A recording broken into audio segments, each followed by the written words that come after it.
10%. Parfait, voilà.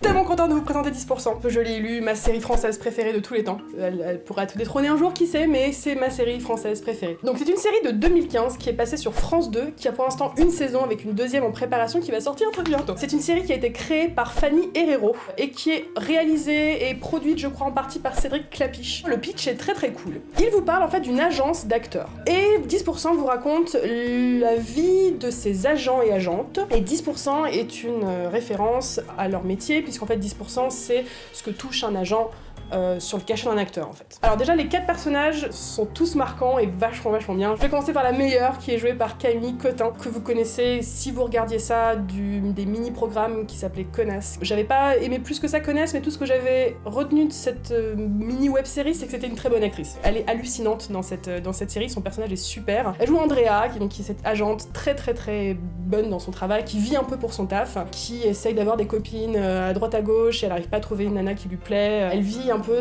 pour son taf sans s'occuper de sa vie romantique et on va voir que ça va un peu changer et modifier un peu au fil de la saison. Avec elle il y a Gabriel qui est un peu son meilleur ami. Lui on voit qu'il a démarré stagiaire et maintenant c'est un des meilleurs agents de l'agence. Il vient de rompre avec sa copine avec qui il était avec depuis un bon moment. Il a toujours un peu les yeux mouillés, c'est un espèce de gros nounours Gabriel qu'on a envie de protéger, que elle protège un peu d'ailleurs. Leur amitié est très touchante. Après il y a aussi Mathias, on va dire l'agent le plus agent quoi. Il ressemble un peu à Benjamin Biolay, c'est très troublant la ressemblance avec Benjamin Biolay de cet acteur, je sais pas si t'as remarqué. Il ressemble un peu à mes cheveux quand je les coupe mal, avec grands cheveux en arrière comme ça. Il est mordant dans le sens où il va aller droit au but pour ce qu'il veut faire en faisant parfois des choses pas très bonnes. Donc c'est en ça qu'il se démarque de ses collègues. Il a une éthique pas toujours très bonne, on va dire. Et puis enfin il y a Arlette, c'est la plus vieille des agentes de l'agence, c'est au point où elle dit pas agente, elle dit impresario. Et elle en la voit un peu moins, ce qui est dommage parce qu'elle est très drôle, elle a toujours un chien qui s'appelle Jean Gamin qui est toujours avec elle. J'espère qu'on la verra plus dans la saison 2 parce que j'avais adoré ce personnage. Il y a une flopée de personnages secondaires tellement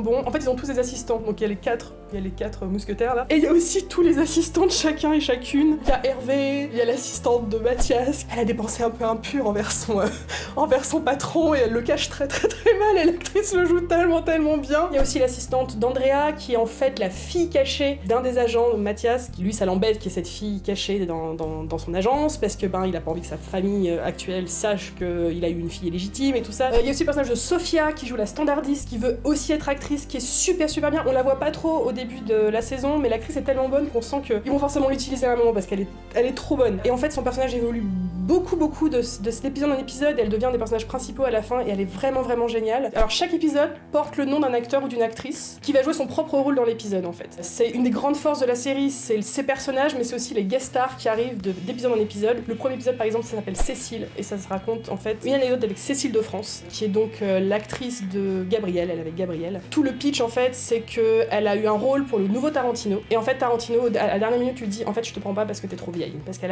vient d'avoir 40 ans donc du coup on la juge trop vieille et on veut pas la prendre et ça raconte voilà tout se recevoir cette nouvelle, comment elle la gère, les options qui s'offrent à elle et comment en tant qu'actrice et en tant que femme elle vit ce passage qui est très cruel dans le monde du show business et quand on est actrice. Et c'est en ça que la série est très bonne, c'est qu'elle est très drôle, elle est très émouvante et elle s'attaque aussi à des sujets vachement bons et elle le fait très bien. Donc là par exemple celui-ci dans le premier épisode. Donc il y a un épisode super aussi, c'est un de mes préférés avec Laura Smet et Nathalie Baye qui sont mère et fille dans la vraie vie et elles sont castées pour jouer dans le même film. Elles s'entendent plutôt bien mais elles veulent pas passer tout le tournage ensemble. C'est un film obscur qui va se terminer à Cannes. Elles jouent une mère et une fille sur un bateau, donc elles vont tourner sur un bateau pendant des mois. Et rien que l'idée de passer autant de temps avec sa mère, angoisse Laura, autant de temps passé avec sa fille, angoisse Nathalie Baye au possible. Donc en fait, chacune de leur côté, sans en parler à l'autre, essaye en fait de sortir du projet pour que l'autre l'ait quand même. Ça crée une espèce de quiproquo complètement bête.